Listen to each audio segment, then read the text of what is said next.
جنت اور نام ہے فطرت رسول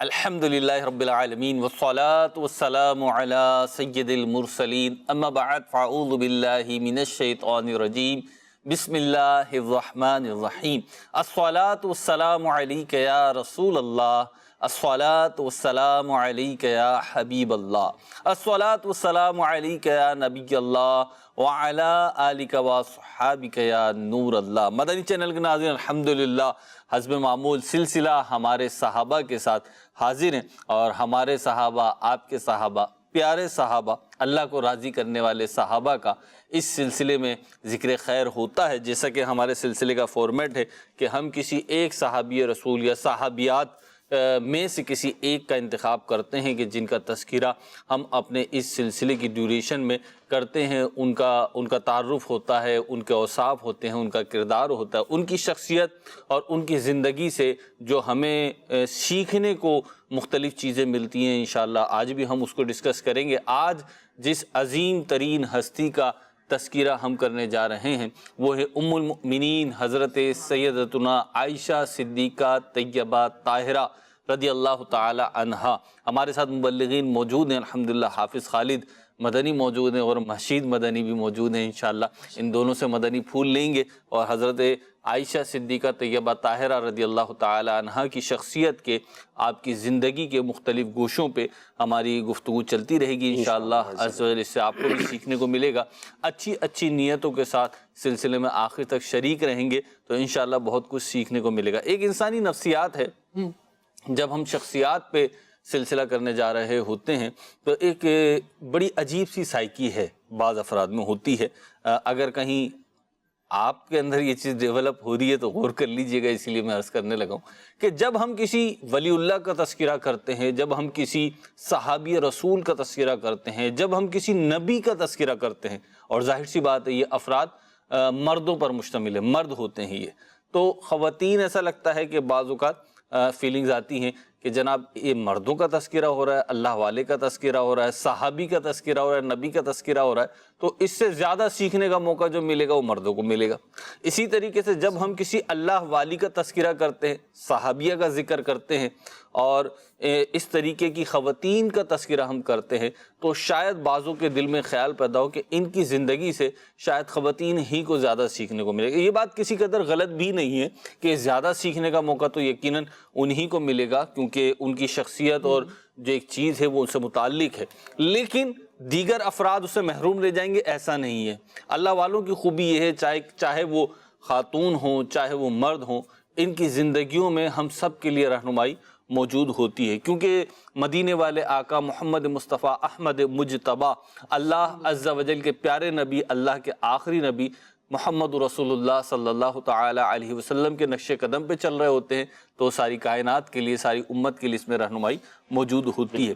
حضرت عائشہ صدیقہ طیبہ طاہرہ رضی اللہ تعالی عنہا ہی سے منقول درود پاک سے متعلق ایک روایت میں آپ کے گوش گزار کروں گا۔ درود پاک کے فضائل اور اس کی عظمتوں کو ہم سنتے رہتے ہیں، یہ بات ذہن میں رہے کہ درود پاک پڑھنے کے جہاں فضائل آئے ہیں، جہاں اس کی برکتیں بیان ہوئی ہیں، وہیں درود پاک نہ پڑھنے والے کی مذمت بھی آئی ہے۔ تو آج کی جو روایت ہے یہ مذمت سے متعلق ہے، جو درود پاک نہیں پڑھتا اس کے لیے نبی پاک علیہ السلام نے کیا فرمایا۔ حضرت عائشہ صدیقہ طیبہ طاہرہ رضی اللہ تعالیٰ فرماتی ہیں کہ سحر کا وقت تھا اور میں کچھ سی رہی تھی کہ اتنے میں میرے ہاتھوں سے سوئی گر گئی اور چراغ بجھ گیا۔ اتنے میں حضور پر نور شافع یوم النشور میرے اور آپ کے آقا و مولا صلی اللہ تعالی علیہ وسلم تشریف لے آئے۔ آپ علیہ السلام کے چہرے ضیاء بار کے انوار سے، آپ کے چہرے سے جو نور نکل رہا تھا اس سے سارا کمرہ جگمگا اٹھا اور سوئی مل گئی۔ میں نے عرض کی یا رسول اللہ صلی اللہ تعالی علیہ وسلم، آپ علیہ السلام کا چہرہ انور کتنا روشن ہے، تو آپ علیہ السلام نے ارشاد فرمایا، اے عائشہ ہلاکت ہے اس کے لیے جو بروز قیامت مجھے نہ دیکھے گا، قیامت کے دن مجھے نہیں دیکھے گا۔ چہرے کی بات آئی نا، حضرت عائشہ نے کہا کہ آپ کا چہرہ کتنا منور ہے، تو نبی کریم علیہ السلام چہرے ہی سے متعلق ایک افسوسناک خبر ارشاد فرما رہے ہیں کہ ہلاکت و بربادی ہے اس کے لیے کہ جو قیامت کے دن مجھے نہ دیکھے گا۔ میں نے عرض کی یا رسول اللہ صلی اللہ تعالی علیہ وسلم، بروز قیامت آپ علیہ الصلوۃ والسلام کی زیارت سے کون بد نصیب محروم رہے گا؟ ارشاد فرمایا بخیل۔ میں نے پوچھا یا رسول اللہ صلی اللہ تعالی علیہ وسلم بخیل کون ہے؟ ارشاد فرمایا جو میرا نام سن کر مجھ پر درود پاک نہ پڑھے۔ استغفر اللہ۔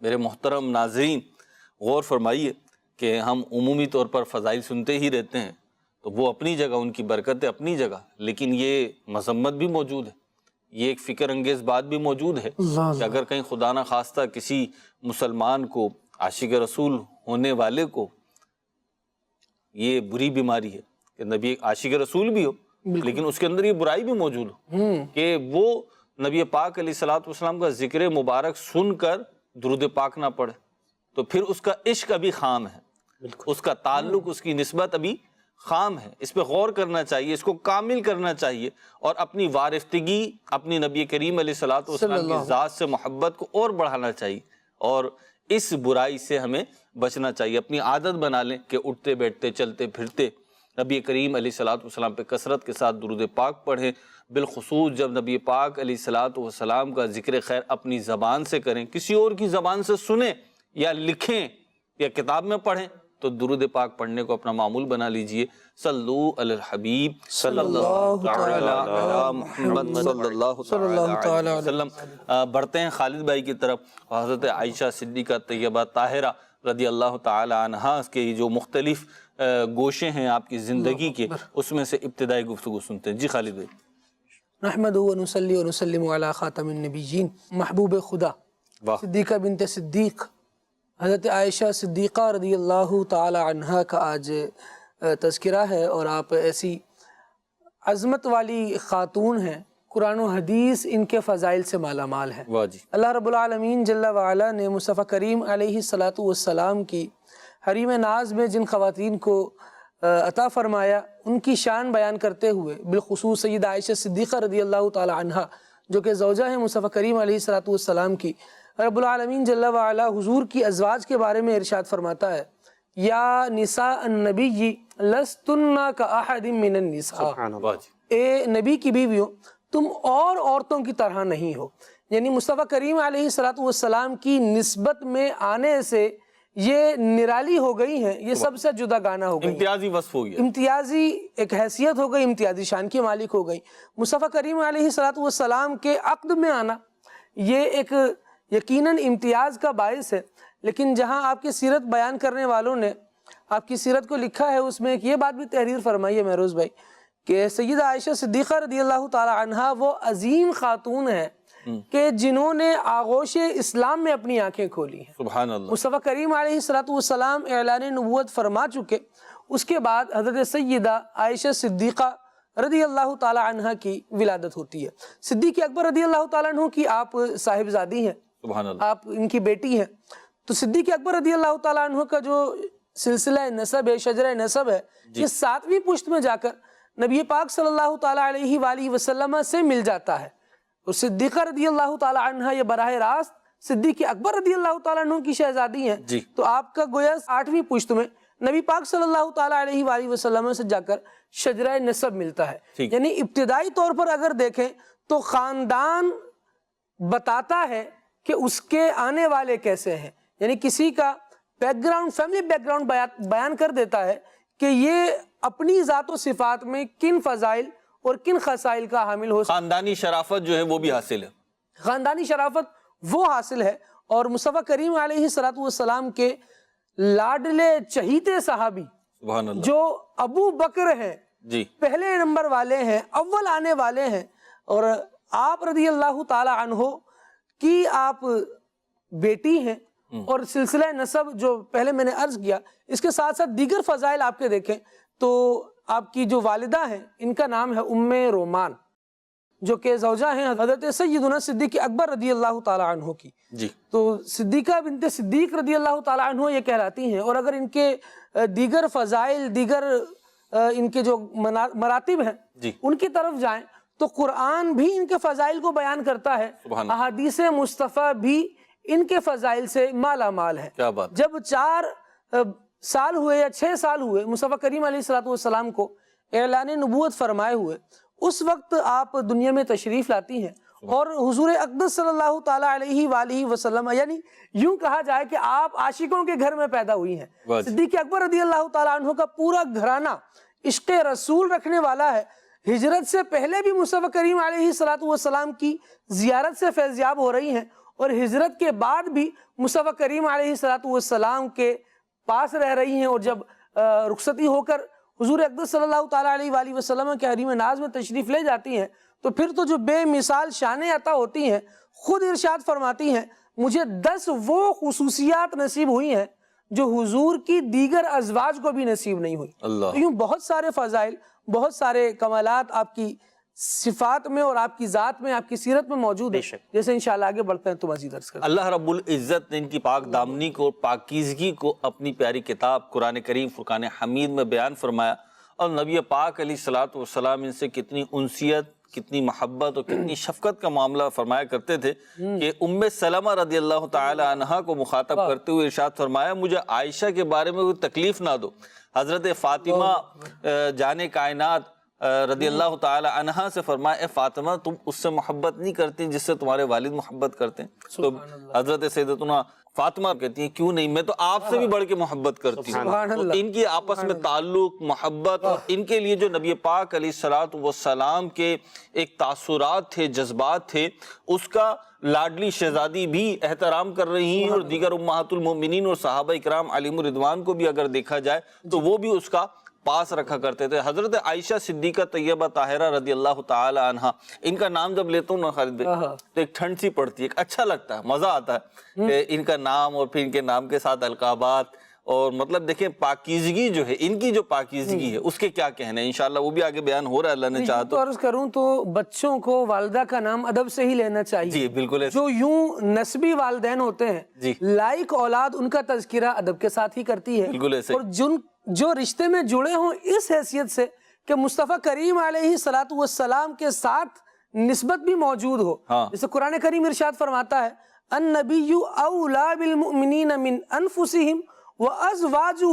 امہاتہم، یعنی یہ ہماری ماں یوں ہے کہ مصطفیٰ کریم علیہ السلام کی زوجہ ہیں، یعنی حضور کے رشتے سے ہمارا ان سے رشتہ ہے۔ سبحان اللہ، ایک روحانی مائیں ہیں، اور قرآن نے ماں کہا، تو وہ آپ کا جو پوائنٹ ہے کہ ماں کا نام بہرحال ادب سے ہی لینا چاہیے۔ اور امہات المؤمنین میں دیکھیں تو حضرت عائشہ صدیقہ طیبہ طاہرہ رضی اللہ تعالی عنہا کے بارے میں پوری امت عاشقان رسول کو اگر دیکھیں تو ان کے بارے میں جو جذبات، جو کیفیات ہیں وہ شاید سب سے جدا ہوں۔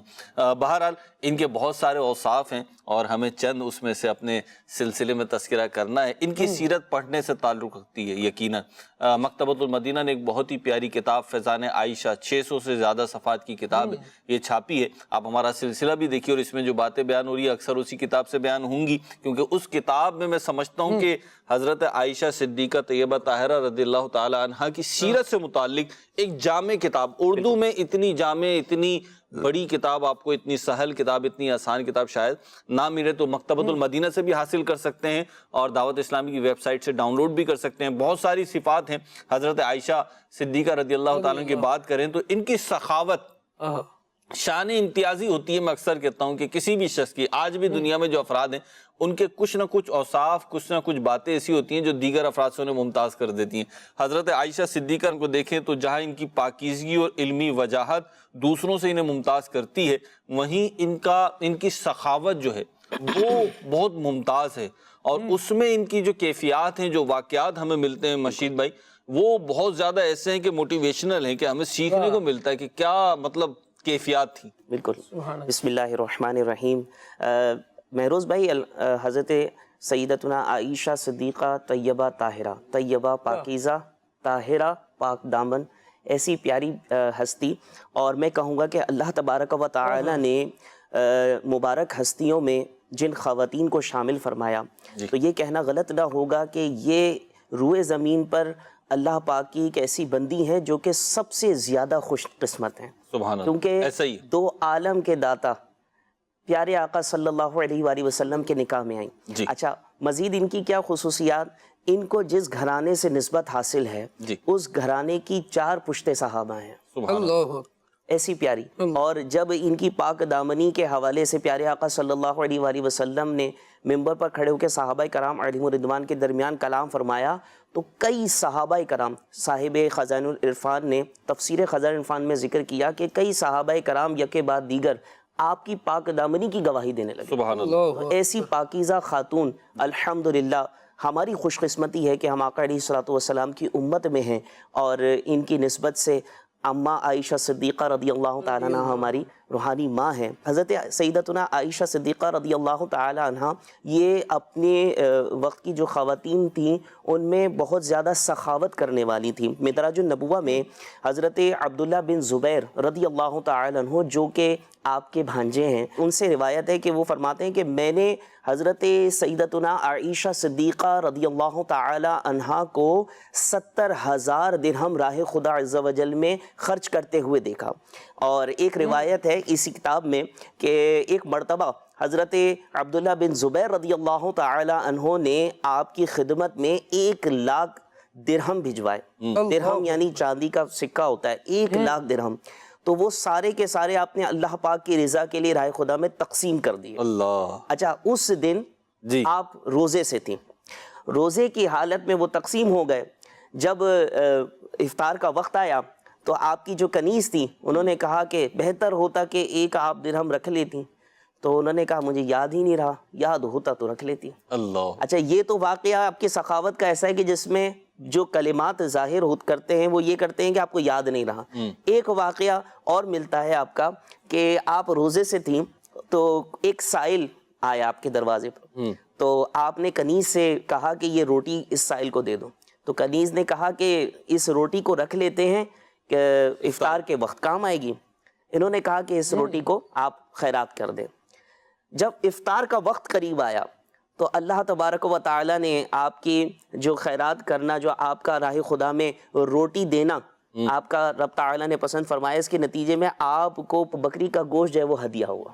واہ۔ تو آپ نے اپنی کنیز سے کہا کہ اسے کھاؤ، یہ اس روٹی سے بہتر ہے۔ واہ۔ اللہ تو آپ کی سخاوت الحمدللہ یہ ہماری جو اسلامی بہنیں ہیں ان کے لیے اور اسلامی بھائیوں کے لیے بھی یقیناً یہ مشعل راہ ہے کہ آپ نے راہ خدا عز و جل میں اس طرح تقسیم کیا۔ نارملی جب کسی کے پاس بھی کوئی ریسورسز آتی ہیں، پیسے آتے ہیں یا کوئی بھی مال آتا ہے تو دل میں ایک للچاہٹ کی کیفیت پیدا ہوتی ہے کہ وہ اس میں سے ایک اپنے لیے رکھ لیا جائے یا اپنے کسی عزیز کے لیے رکھ لیا جائے۔ حضرت سیدتنا عائشہ صدیقہ رضی اللہ تعالی عنہ کی شخصیت ایسی سخاوت والی تھی کہ جو آیا آپ نے جو ہے وہ تقسیم کر دیا۔ اللہ اکبر کبیرہ۔ اور یہ عبداللہ بن زبیر رضی اللہ تعالیٰ کا آپ نے نام لیا، ایک واقعے میں تو ملتا ہے کہ حضرت عبداللہ بن زبیر رضی اللہ تعالی عنہ نے ان کو جو مال و اسباب آتا تھا اس پہ روک لگا دی، اللہ اکبر۔ تو ناراض ہو گئی ہے۔ اچھا، انہوں نے روک کیوں لگائی؟ روک اس لیے لگائی کہ ان کے پاس جو آتا تھا خرچ کر دیا کرتی تھی۔ اللہ اللہ۔ اچھا، یہاں پہ آپ ایک چیز پہ غور کریں نا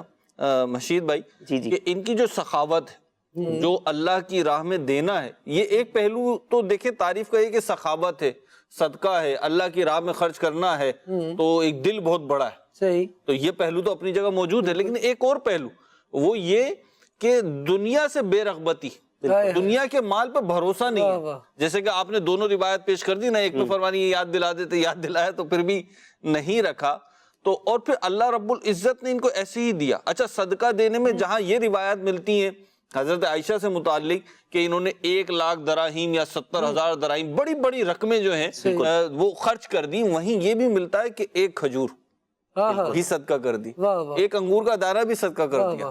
اور ایک انگور کا دانہ صدقہ کیا تو سائل نے کہا، مطلب تعجب سے دیکھا کہ ایک انگور کا دانہ، تو آپ نے فرمایا اس میں کتنے جو ہے نا ذرے ہوں گے، اور اللہ تعالیٰ ہر ذرے کے بدلے جو ہے نیکی عطا فرمائے گا، ہر ذرے کا اللہ تعالیٰ صلہ عطا فرمائے گا، اجر عطا فرمائے گا۔ تو یہ کیفیات تھی۔ مہروز بھائی کے قرآن کریم کی جو سورت ہے سورہ بقرہ، اس کی ابتدائی آیات میں مؤمنین کی جو صفات بیان کی، الذین یؤمنون بالغیب ویقیمون الصلاۃ ومما رزقناہم ینفقون، کہ جو ہم نے انہیں رزق دیا اس میں سے یہ خرچ کرتے ہیں۔ صحیح. تو اما عائشہ صدیقہ رضی اللہ تعالی عنہا کی تو شخصیت وہ ہے کہ ان سے سرکار علیہ الصلوۃ والسلام کی سیرت کے بارے میں معلوم کیا تو آپ نے فرمایا کہ تم نے قرآن نہیں پڑھا. تو جتنی صحبت آپ نے امہات المومنین میں پائی اور جو آپ کے علمی مقام تھا اس کا تقاضا بھی یہی تھا کہ آپ کی سخاوت میں بھی کشادگی ہو. سخاوت میں بھی ایک وجہ یہ ہو سکتی ہے خالد بھائی کہ انہیں نبی کریم علیہ الصلوۃ والسلام کی رفاقت جو ملی نا اور جس انداز سے ملی اتنی رفاقت کسی اور کو کے حصے میں نہیں میرے آئی. ذہن میں ایک جملہ یہ بھی آ رہا ہے کہ سخاوت یہ یوں بھی ہے کہ یہ سخیوں کے پاس ہی تو رہیں. جی خود مصطفیٰ کریم علیہ سخیوں کے امام کے پاس رہی. سخیوں کے امام ہیں اور جو ان کے غلام ہیں صدیق ہاں. رضی اللہ تعالیٰ عنہ، ان کا بھی تو زندگی کا انداز ہی یہی ہے کہ میرا سب کچھ آپ پر قربان یا رسول اللہ. وہ وہاں پر تو گھر والوں کے لیے کچھ چھوڑنے کا مزاج ہی نہیں تھا نا. جی. جو کچھ ہے وہ سب کچھ رسول اللہ صلی اللہ تعالیٰ علیہ وآلہ وسلم کے قدموں پہ لا کر قربان کر دیا جائے. بالکل ایسا. وہ مزاج ہی یہ سیکھا تھا تو ذرہ بھی جمع کر کے کیوں رکھا جاتا، کیوں نہ اللہ کی راہ میں ہی دیا جاتا. یہاں میں مدنی چینل کے ناظرین آپ سے کچھ بات کرنا چاہوں گا، کچھ عرض کرنا چاہوں گا. یہ جو ہم واقعات سن رہے ہیں، اچھا دیگر صحابہ اکرام علیہ اللہ کے ہم واقعات سنتے رہتے کہ راہ خدا میں انہوں نے خرچ کیا، مال خرچ کیا، صدقہ دیا. تو اس کا جہاں سخاوت اور صدقے سے تعلق ہے وہاں ایک بہت بنیادی بات یہ ہے اللہ تعالیٰ کی رضا چاہنا، کہ اللہ کی رضا کے لیے انہوں نے خرچ کیا. تو یہ بات میں یوں کہہ رہا ہوں کہ جب ہم اس طریقے کی باتیں کرتے ہیں کہ انہوں نے پورا مال دے دیا، 1,00,000 دراہم دے دیے، 70,000 دراہم دے دیے، تو ہو سکتا ہے کوئی سوچے بھائی ہم تو ایسا نہیں کریں گے. تو چلیں جی، اگر کوئی اپنے مال کے جو حقوق واجبہ ہیں، شریعت نے جن چیزوں کو لازم قرار دیا ہے، زکوٰۃ ادا کرتا ہے، دیگر مصارف جو ہے وہ پورے کرتا ہے، تو اس کے اوپر کوئی کلام نہیں ہے، کوئی اس کے اوپر تان نہیں ہے، کوئی اس کو ہم برا نہیں کہہ سکتے کہ شخص غلط ہے. لیکن ایک اور پہلو پہ غور کرنا چاہیے کہ ہمارے پاس جو مال آ رہا ہے، جائز حلال مال کی بات ہو رہی ہے، ظاہر سی بات ہے یہ تو صرف تو ہمارے پاس جو سورس آف انکم ہے، جائز ذرائع ہیں، ہمارے پاس آ رہا ہے، ارننگ کر رہے ہیں مشید بھائی، تو اس میں ایک بہت بنیادی چیز یہ ہونی چاہیے کہ میرا مال اللہ کی رضا کے لیے خرچ ہو. بالکل. اب چاہے وہ خالد بھائی زکوٰۃ کی صورت میں ہو، چاہے صدقے کی صورت میں ہو، چاہے اپنی ذات پہ پہننے اوڑھنے کھانے پینے پہ خرچ ہو، رہائش پہ خرچ ہو، چاہے اپنی فیملی ممبرز پہ خرچ ہو. تو یہ ایک بڑا بنیادی سا میں ایک آپ کو عرض کر رہا ہوں پوائنٹ کہ میرے پاس جو مال آ رہا ہے وہ جائز ذرائع سے آئے اور وہ اللہ اور اس کے رسول کی رضا والے کاموں میں خرچ ہو.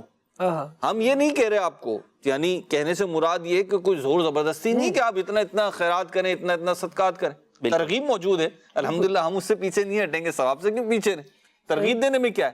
لیکن ہمیں یہ بات کم از کم اپنے پیش نظر رکھنی چاہیے. کیونکہ اس کا جو اپوزٹ ہے نا، اگر رضا الہی والا کام نہیں ہے، مباح کو میں ابھی اسکپ کر رہا ہوں، یوں اسکپ کر رہا ہوں کہ جو پوائنٹ میں ریز کرنا چاہ رہا ہوں کہ یا تو آپ رضا الہی والے کام میں خرچ کریں، ٹھیک ہے، ورنہ زیادہ تر کیا ہوتا ہے کہ جب بندہ اچھے کاموں میں خرچ نہیں کر رہا ہوتا، جب پوزیٹیو چیزوں میں خرچ نہیں کر رہا ہوتا. اچھا مباح بھی ان معنوں میں پوزیٹیو ہے کہ وہ اللہ کو ناراض کرنے والا نہیں ہے، صحیح. تو جو دوسری سائیڈ ہے نا، پھر بندہ اس طرف نکل جاتا ہے، کیونکہ پانی کا اور مال و دولت کا ایک اصول ہے، یہ رکتا نہیں ہے. پانی کا اور مال و دولت کا اصول یہ کہ رکتا نہیں ہے، یہ اپنی جگہ بنا لیتا ہے، اسے کہیں نہ کہیں نکلنا ہے. صحیح. تو اپنے خرچے کے اصول میں یہ بنا لیں بالکل کہ مجھے جو خرچ کرنا ہے، ایکسپینسز کرنے، اپنے مال و دولت کو جس طریقے سے مجھے تقسیم کرنا ہے، اس میں بڑی بیلنس بات یہ ہے کہ اللہ کو ناراض کرنے والا کوئی کام نہیں ہونا چاہیے، اس میں گناہ کا کوئی کام نہیں ہونا چاہیے.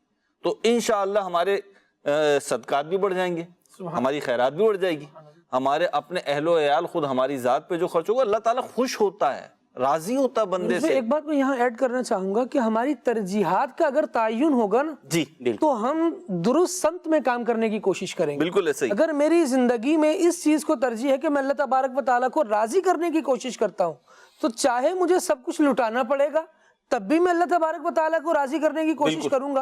اور کہیں مجھے سب بچا کر اللہ کو راضی کرنا ہے، کہیں حرام میں نہ پڑ جائے تو میں پھر اس کو بچانے کی بھی کوشش کروں گا. یعنی ترجیح اگر میرے پاس واضح ہوگی کہ میں نے کیا کام کرنا ہے تو اچھا ہو جائے گا. لیکن اگر میرے پاس لائن آف ایکشن ہی نہیں موجود تو کیا ہوگا، پھر میرا مال ہو سکتا ہے غلط کاموں میں صرف ہو, غلط کاموں میں خرچ ہو. یہاں پر حضرت صدیق اکبر رضی اللہ تعالیٰ عنہ نے حضرت بلال رضی اللہ تعالیٰ عنہ کو خرید کر آزاد کیا, اور بڑے مہنگے داموں خریدا. سورہ واللیل اذا یغشی مکمل اسی پر ہے.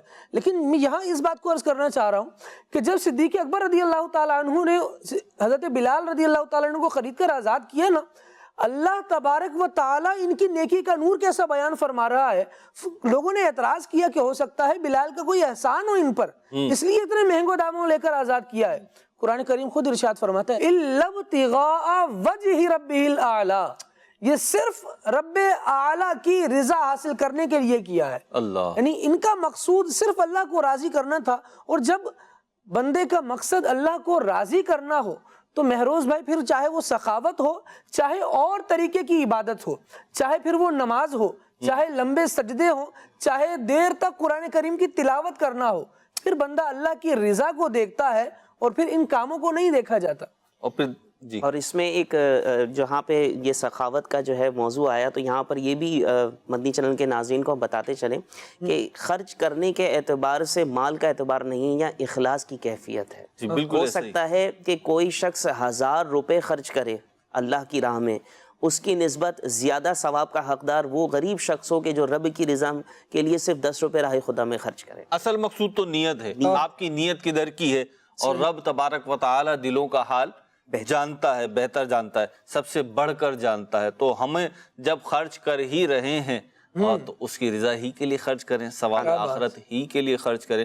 حضرت سیدہ عائشہ رضی اللہ تعالی عنہا, ہم جو باتیں کر رہے ہیں کہ رضا الہی رضا الہی, خالد بھائی آپ دیکھیے کہ ان کے لیے تو رضا کیسی تھی کہ نبی کریم علیہ السلام کے عقد میں, آپ کے نکاح میں جو آئیں, تو نبی کریم علیہ السلام نے اس کو بیان فرمایا کہ جبریل امین حاضر ہوئے, اور عرض کی کہ یہ دکھایا, حضرت عائشہ کا دکھایا, انہوں نے چہرہ دکھایا گیا, گویا کہ ایک پکچر دکھا دی گئی, ایک پکچر ڈرا کر دی گئی, شکل دکھائی گئی, آپ کا چہرہ مبارکہ دکھایا گیا, اور جبریل امین نے عرض کی یہ دنیا و آخرت میں آپ کی زوجہ ہیں, دنیا میں بھی زوجہ ہیں, آخرت میں بھی زوجہ ہیں. ان کے والد کے بارے میں فرمائے دنیا میں میرے وزیر ہیں, اور ان کے بارے میں کیا فرمایا, یہ ان کے بارے والد کے بارے میں تو نبی پاک علیہ السلام نے فرمایا, اور یہ جبریل امین فرما رہا ہے.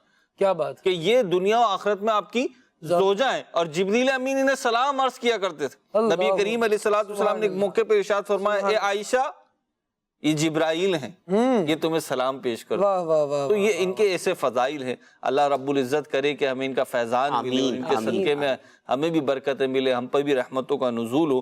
حضرت عائشہ صدیقہ رضی اللہ تعالی عنہ اتنا مال خرچ کر رہی ہیں, محبوب الہی ہیں, یہ اللہ تعالیٰ کے محبوب کی محبوبہ ہیں. نبی پاک علیہ السلام انہیں محبوب رکھتے ہیں اور ان کو پسند فرماتے ہیں, ان کے معاملے میں کوئی تکلیف نہ دے اس کی تنبیہ فرماتے ہیں, اور اس بات کی ترغیب دیتے کہ میں ان سے محبت کرتا ہوں کہ تم بھی ان سے محبت کرو. تو ہمیں ان کا فیضان چاہیے. اور ان کے ایک چیز بیان ہوئی سخاوت, اگر اور جائیں ان کا ایک علمی جو ان کا وہ ہے وہ بہت زیادہ ہے کہ علمی طور پہ بہت مضبوط تھی حضرت عائشہ صدیقہ رضی اللہ تعالی عنہ, اور صحابہ اکرام علیہم الرضوان ان کی طرف رجوع کیا کرتے تھے, ان کی طرف مسائل میں پوچھا کرتے تھے, تفسیر قرآن ان سے پوچھا کرتے تھے. اس کے ساتھ ساتھ ان کا ذوق عبادت اور ان کی گریہ وزاری یہ بہت زبردست تھی. ذوق عبادت آپ دیکھیے آج ہم جس مشینی دور میں رہ رہے ہیں, جس ایج میں ہم رہ رہے ہیں آج دنیا کے, بڑی افراتفری ہے, بالخصوص شہروں میں رہنے والے جو ہیں جناب بڑی مصروف زندگی گزار رہے ہیں. اور اس مصروفیت میں ہمیں تو یعنی جو دیکھیں مشاہدہ کریں خالد بھائی, تو ایسا لگتا ہے کہ فرض اور واجب عبادات جو ہیں اس کے لیے بھی وقت نہیں ہے لوگوں کے پاس. اچھا یوں تو ایسے فارغ ہیں کہ جناب گھنٹوں موبائل فون ہاتھ میں لیے ہوئے بیٹھے رہیں گے, گھنٹوں ادھر ادھر کی باتیں کرتے رہیں گے, گھنٹوں تبصرے کرتے رہیں گے. لیکن آئیے ذرا حضرت عائشہ صدیقہ رضی اللہ تعالیٰ کی بارگاہ میں حاضر ہوتے ہیں, اور ان کا جو ذوق عبادت تھا, ان کی عبادت کی جو کیفیت تھی وہ سنتے ہیں, اور اس سے جو ہے ہم انشاءاللہ سیکھنے کی کوشش کریں گے. اللہ نے چاہا تو ان کی تو نفلی عبادات کا تذکرہ ہوگا زیادہ تر, کیونکہ فرض عبادات جو ہیں اس کا تذکرہ کرنا تو اپنی جگہ ہے, لیکن ان کی تو نفلی عبادات اتنی بڑی ہوئی تھی, اس پہ اتنا مضبوطی کے ساتھ کاربند تھے یہ افراد کہ فرض اور واجب کا چھوٹنا تو ان کے بارے میں خیال بھی نہیں آتا کہ کوئی ایسا واقعہ ہوا ہوگا. جی الحمدللہ عائشہ صدیقہ رضی اللہ تعالی عنہ کا بڑا پیارا ذکر خیر اور گریہ وزاری کے حوالے سے یہ وہ خوش نصیب خاتون ہیں کہ جنہوں نے آقا علیہ الصلوۃ والسلام کی گریہ وزاری راتوں کی دیکھی ہے، اور آپ کی زندگی میں بھی گریہ وزاری کی زبردست جھلک ملتی ہے۔ چنانچہ حضرت سیدنا عبداللہ ابن عباس رضی اللہ تعالیٰ عنہما بیان کرتے ہیں کہ آپ پر خوف کا غلبہ تھا ایک مرتبہ، ام المؤمنین حضرت عائشہ صدیقہ رضی اللہ تعالیٰ عنہ پر خوف کا غلبہ تھا اور گریہ وزاری فرما رہی تھی، تو انہوں نے عرض کی کہ یا ام المؤمنین، کیا آپ یہ گمان رکھتی ہیں کہ رب العزت نے جہنم کی ایک چنگاری کو مصطفیٰ صلی اللہ علیہ وآلہ وسلم کا جوڑا بنایا؟ اللہ، یعنی انہوں نے لفظوں میں بیان فرمایا ہے کہ آپ کیا اپنے اعتبار سے اس طرح کا گمان رکھتی ہیں؟ تو جب آپ نے یہ کہا تو اب آپ کے جو اس میں جو ایک گریہ وزاری کی کیفیت تھی، اس میں تھوڑا سمندر جو تھا وہ تھاما، اور آپ نے فرمایا کہ تم نے میرا غم دور کیا، اللہ کریم تمہارا غم دور کرے۔ اللہ، ایک مرتبہ حضرت عائشہ صدیقہ رضی اللہ تعالیٰ عنہ کے سامنے سے ایک بچے کا جنازہ جو ہے وہ جا رہا تھا، تو آپ اسے دیکھ کر رونے لگیں، تو جنہوں نے اس کو روایت کیا وہ کہتے ہیں کہ میں نے عرض کی کہ کس بات نے آپ کو رلایا؟ تو انہوں نے کہا کہ مجھے جہنم کے اور قبر کے بیچنے سے کا یاد آ گیا جنازے کو دیکھ کے، قبر کی گرفت، قبر کی گرفت نے مجھے رلا دیا۔ اسی طرح ایک اور روایت ہے آپ کے بارے میں کہ حضرت عائشہ صدیقہ رضی اللہ تعالی عنہ ایک مرتبہ جو ہے وہ رو رہی تھیں، تو پیارے آقا صلی اللہ تعالی علیہ وآلہ وسلم نے سوال کیا کہ کیا وجہ ہے آپ رو رہی ہیں؟ تو انہوں نے رونے کا سبب بتایا کہ میں جہنم کی آگ کی وجہ سے رو رہی ہوں۔ یہاں یہ نقطہ بیان قابل ذکر تھا کہ حضرت عائشہ صدیقہ رضی اللہ تعالی عنہ یہ قبر کو یاد کر کے اور عذابات کو یاد کر کے، جہنم کو یاد کر کے رویا کرتی تھیں، اور عبادات کے معاملات میں بھی آپ کی شب بیداری اور روزوں کے معاملات جو ہے وہ ملتے ہیں آپ کی زندگی میں۔ اللہ اکبر۔ عبادات میں اگر مہروز بھائی ایک اور چیز ہم دیکھیں نا تو ان کی نوافل سے جو محبت ہے نا، بالکل، چاہے وہ نفلی روزہ ہو یا نفلی نماز ہو، جی، اس کی اتنی کثرت آپ رضی اللہ تعالیٰ عنہ کی سیرت میں پائی جاتی ہے، بلکہ خود جا بجا یہ ارشاد فرمایا کرتی تھی کہ میں نے نبی پاک صلی اللہ علیہ وسلم کو یہ نمازیں چھوڑتے ہوئے نہیں دیکھا۔ اللہ، تہجد بلا ناغہ ادا کیا کرتی تھی۔ اللہ، اور تہجد اب ذرا غور کریں، جس نے تہجد پڑھنی ہے یا تو اس نے رات میں جلدی اٹھنا ہے، جی، یا کم از کم ایسا ہے کہ جلدی سو بھی گیا تھا تو بھی جلدی اٹھے گا، یا جلدی اٹھ کر دوبارہ بھی سو گیا تھا تو فجر میں اٹھے گا۔ لیکن آپ رضی اللہ تعالیٰ عنہ کی روٹین میں جو چیزیں بیان کی گئیں اس میں ایک تو تہجد بلا ناغہ، جی، دوسرا پھر نماز فجر بھی ادا کی جائے گی ظاہر ہے۔ اس کے بعد ایک اور معمول جو آپ کا ملتا ہے نا، آپ رضی اللہ تعالیٰ عنہ کی سیرت میں لکھا گیا کہ آپ چاشت کی 8 رکعتیں ادا کیا کرتے۔ بالکل، اللہ، وہاں سے جاگنے کا یعنی سلسلہ تہجد سے شروع کریں تو چاش تک تو ایک کمپلیٹ وقت ہے۔ بالکل، یوں جا کر، اور کس لیے؟ اللہ تبارک و تعالیٰ کی عبادت کی، میں نماز کے لیے۔ خالد بھائی، یہاں ایک بات میں اور عرض کروں، پہلے فرماتی ہیں کہ یہ 8 رکعتیں مجھے اتنی محبوب ہیں کہ اگر میرے ماں باپ اٹھا بھی دیے جائیں تب بھی میں یہ رکعتیں نہ چھوڑوں۔ اللہ، مفتی مجار خان نعیمی علیہ الرحمہ نے لکھا اس سے مراد کیا ہے؟ ماں باپ بھی اٹھا دیے جائیں تب بھی نہ چھوڑوں۔ کہتی ہیں اگر ان نماز کا وقت ہو، یعنی مراد یہ ہے، مفتی مجار خان نعیمی علیہ الرحمہ نے لکھا، یعنی ان 8 رکعتوں کا وقت ہو اور اس وقت میں مجھے خبر ملے کہ میرے والدین اپنی قبروں سے زندہ کر دیے گئے ہیں تو بھی ان سے ملنے نہ جاؤں، پہلے ان نمازوں کو ترجیح دوں۔ اللہ اکبر۔ نوافل سے جو آپ نے محبت کی بات کی، ایک روایت میرے سامنے ہے مسند امام احمد کی، بڑی پیاری ہے۔ اللہ جو پوائنٹ آپ نے اٹھایا نا خالد بھائی، انشاءاللہ وہ میں عرض کرتا ہوں۔ پہلے آپ کو واقعہ عرض کرتا ہوں۔ حضرت سیدنا عبد الرحمن بن ابی بکر، ان کے بھائی، حضرت عائشہ صدیقہ رضی اللہ تعالیٰ کے بھائی، یہ کہتے ہیں کہ عرفہ کے دن حضرت سیدتنا عائشہ صدیقہ رضی اللہ تعالی عنہا کے پاس تشریف لائیے، تو آپ رضی اللہ تعالی عنہا روزے سے تھی اور گرمی شدید تھی، اس کی شدت کے باعث آپ پر پانی چھڑکا جا رہا تھا۔ اللہ اکبر، اللہ اکبر۔ حضرت سیدنا عبد الرحمن رضی اللہ تعالیٰ عنہ عرض کرنے لگے، اب بہن ہے، بہن بھائی ہیں، اور مطلب وہ روزے سے ہیں، اور نفلی روزہ ہے، فرض بھی نہیں، فرض نہیں ہے، واجب نہیں ہے، نفلی روزہ ہے، گرمی کی شدت ہے، پانی چھڑکا جا رہا ہے، اور حضرت عائشہ روزے سے ہیں، تو وہ کہتے ہیں کہ آپ افطار کر لیجئے، افطار کر لیجئے، یعنی روزہ چھوڑ دیجئے، ختم کر لیجئے۔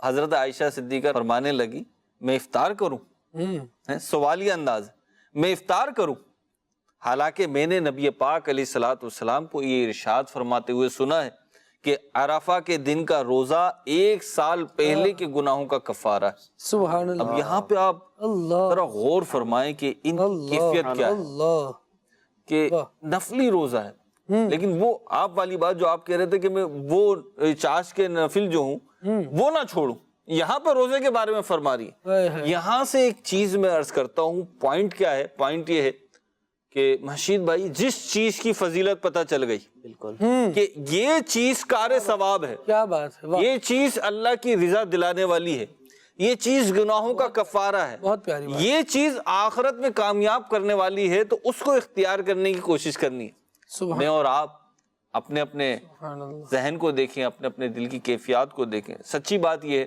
کہ ہم تو بڑوں کا تذکرہ کر رہے ہیں، ہم ان اللہ والوں کا تذکرہ کر رہے بے ہیں، شک، یہ جو باتیں ہم کر رہے ہیں تو یہ اصل میں ان کے تذکرے کی برکت کی وجہ سے کر رہے ہیں۔ اگر میں اپنے بارے میں تو کہوں تو اگر میں اپنے آپ کی طرف دیکھوں تو پھر تو کچھ بھی عرض کرنے کے قابل نہیں، لیکن ان بڑوں کا تذکرہ کر رہے ہیں تو بڑی باتیں کر رہے ہیں۔ اللہ تعالیٰ ہمیں ان کا فیضان عطا فرمائے کہ ہم بھی فضیلتیں سنتے ہیں، ہم بھی خالد بھائی برکتیں سنتے ہیں، دسیوں چیزوں کی سنتے ہیں، لیکن ہم اس طرف نہیں آتے۔ یہ تو نفل کی بات ہو رہی ہے، ہم اپنا محاسبہ کریں فرائض کے اعتبار سے، واجبات کے اعتبار سے، کہ وہ تو فضیلت تو ان کی بھی ہے، صحیح، لیکن اگر فضیلت نہ بھی ہو، 5 نمازیں خالد بھائی، صحیح، رمضان کے روزے ہیں، سال کی زکوٰۃ ہے جس کے اوپر لازم ہے، تو یہ تو شرعاً لازم ہے نا۔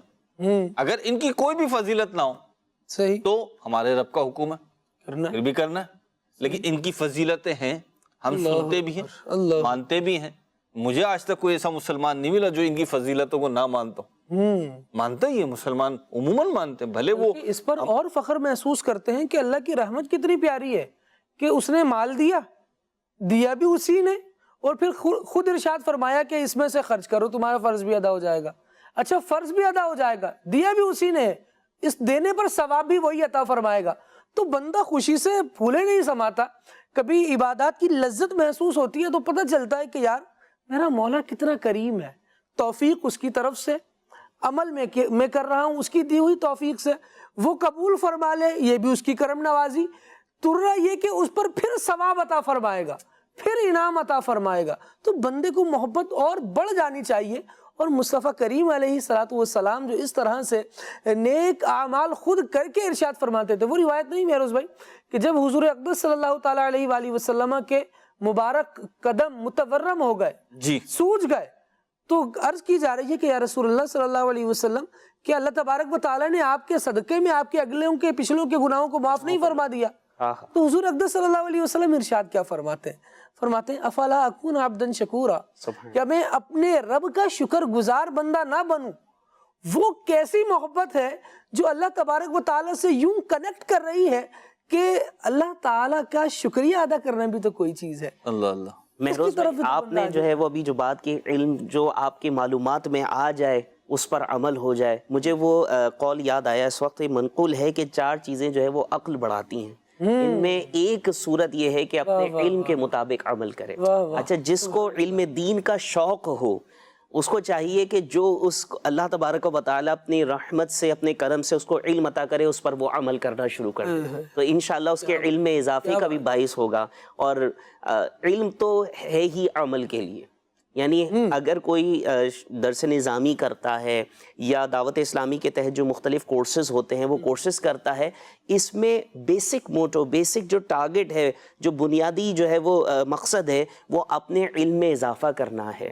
اور قرآن کریم کی آیت طیبہ سے یہ بھی معلوم ہوتا ہے کہ بے شک اللہ سے ڈرنے والے وہی ہیں جو علم والے ہیں، اور یہ حضرت عائشہ صدیقہ رضی اللہ تعالیٰ عنہ کی صفت بھی یہاں ظاہر ہوتی ہے، کیونکہ آپ بہت علم والی خاتون تھیں، تو آپ اللہ سے خوف بھی رکھتی تھی، گریہ وزاری بھی آپ کی شخصیت میں ملتی تھی، اور پھر فرامین مصطفیٰ صلی اللہ علیہ وآلہ وسلم پر عمل کرنے کی صورتی، چاشت کی نماز کا جیسے ذکر کیا خالد بھائی نے، تو یہ پیارے آقا صلی اللہ علیہ وآلہ وسلم کی حدیث مبارکہ ہے کہ ہر جوڑ کا صدقہ ہے، اور یہ چاشت کی نماز تمام جوڑوں کا صدقہ ہے۔ واہ واہ واہ۔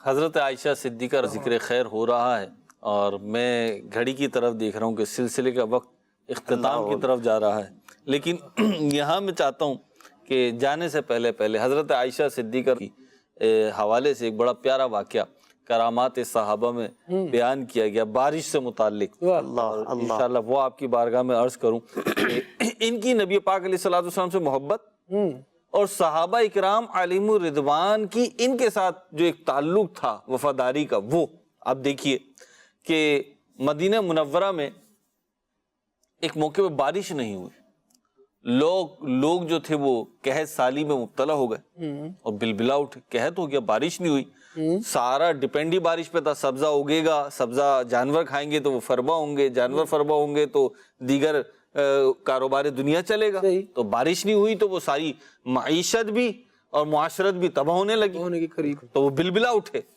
جب لوگ قحط کی شکایت لے کر حضرت ام المؤمنین عائشہ صدیقہ کی بارگاہ میں پہنچے تو آپ نے فرمایا کہ میرے حجرے میں، اب ان کا حجرہ کیا ہے؟ اللہ اللہ، رشک آسمان ہے، رشک جنت ہے ان کا حجرہ۔ فرماتی ہیں کہ میرے حجرے میں کیوں ہے؟ فرما رہی ہے، سنیں، کہتی ہیں میرے حجرے میں جہاں نبی پاک علیہ الصلوۃ والسلام کی قبر انور ہے، اس حجرہ مبارکہ کی چھت میں ایک سوراخ کر دو تاکہ حجرہ مبارکہ کمرہ مبارکہ سے آسمان نظر آنے لگے۔ سبحان اللہ۔ چنانچہ جیسے ہی لوگوں نے چھت میں ایک سوراخ بنایا، فوراً ہی بارش شروع ہو گئی اور اطراف مدینہ کی زمین سرسبز و شاداب ہو گئی، اور اس سال گھاس اور جانوروں کا چارہ بھی اس قدر زیادہ ہوا کہ کثرت خوراک سے اونٹ فربا ہو گئے اور چربی کی زیادتی سے ان کے بدن پھول گئے۔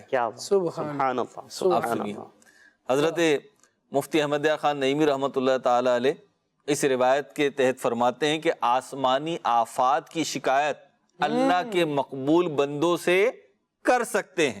مزید فرماتے ہیں کہ حضور صلی اللہ علیہ وسلم کی حیات شریف میں صحابہ اکرام حضور کو وسیلے سے دعائیں مانگا کرتے تھے، حضور کے وسیلے سے دعائیں مانگتے تھے، اور نبی کریم علیہ الصلوۃ والسلام کے وصال کے بعد جناب عائشہ صدیقہ نے حضور کی قبر انور بلکہ اس کی خاک کی برکت سے دعا کرائی، یہ بھی در حقیقت حضور ہی کے وسیلے سے دعا ہے۔ کیا بات، یہ طریقہ بہت مبارک ہے، اور اس حدیث سے چند مسئلے معلوم ہوئے۔ ایک یہ کہ وفات یافتہ بزرگوں کے وسیلے سے دعائیں کرنا جائز ہے، دوسرے یہ کہ ان کے تبرکات کے وسیلے سے دعائیں کرنا جائز بلکہ سنت صحابہ ہے، تیسرے یہ کہ بزرگوں کی قبریں اللہ تعالیٰ کے اذن سے دافع بلا اور مشکل کشا ہے۔ آپ اب جو سلسلے کا وقت تو ختم ہو گیا، لیکن حضرت عائشہ صدیقہ کے فضائل نہ ختم ہوئے ہیں اور نہ ہی ختم ہوں گے۔ حضرت عائشہ صدیقہ رضی اللہ تعالیٰ کے فضائل اگر آپ مزید پڑھنا چاہیں، میں نے شروع میں بھی عرض کیا تھا، میں کتاب آپ کو انشاءاللہ دکھا بھی دیتا ہوں کہ یہ کتاب ہے، جناب دکھائیں، ذرا زوم کر دیں تاکہ مدنی چینل کے ناظرین بھی دیکھ لیں۔ اس کتاب میں حضرت عائشہ صدیقہ رضی اللہ تعالیٰ عنہ کی جہاں جہاں اسپیشلٹی اور کریکٹرسٹکس اور وہ خصوصیات بیان کی گئی ہیں، وہاں پر ساتھ ساتھ اسلامی بہنوں کے لیے ترغیب کے مدنی پھول۔ اور حضرت یہ کتاب جو ہے نا، یہ تو آپ یوں سمجھیے حضرت عائشہ صدیقہ رضی اللہ تعالیٰ کی سیرت کا انسائکلوپیڈیا ہے۔ یہ آپ جو پڑھنے جائیں گے، ایک کتاب پڑھیں گے، دو پڑھیں گے، تین پڑھیں گے، یہ 215 کتابوں کی مدد سے تیار کی گئی ہے۔ سبحان 215 کتابوں کی مدد سے، اس کو پڑھنے میں بھی ٹائم لگے گا، اور کتاب پڑھنے کے لیے بھی ایک قسم کی مہارت چاہیے ہوتی ہے کہ پہلے تو انتخاب ہے کہ کون سی کتاب پڑھیں، اس کے بعد پڑھنے کے مراحل آتے ہیں۔ انتخاب کا مرحلہ تو آسان ہوا نا، کتاب آسان ہو گیا، میں نے عرض کر دیا۔ تو یہ آپ مکتبۃ المدینہ سے خرید بھی سکتے ہیں، دعوت اسلامی کی ویب سائٹ سے آپ ڈاؤن لوڈ بھی کر سکتے ہیں۔ اللہ تعالی ہمیں حضرت عائشہ صدیقہ کی برکتیں دنیا میں بھی عطا فرمائے، آخرت میں بھی عطا فرمائے، اور ان کے صدقے میں اللہ تعالی ہم سے راضی ہو جائے، ہماری مغفرت فرما دے، ہماری جو بھی پریشانیاں ہیں وہ دور ہوں، اور اللہ رب العزت دین و دنیا کی رحمت اور نعمتوں سے حضرت عائشہ صدیقہ کے صدقے میں ہمیں بھی مستفیض فرمائے۔ مدنی چینل دیکھتے رہیے، صلو علی الحبیب صلی اللہ تعالی علی محمد صلی اللہ تعالی علیہ وسلم۔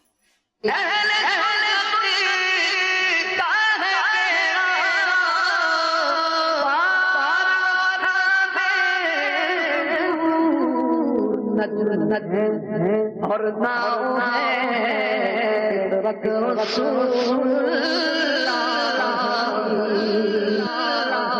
رہی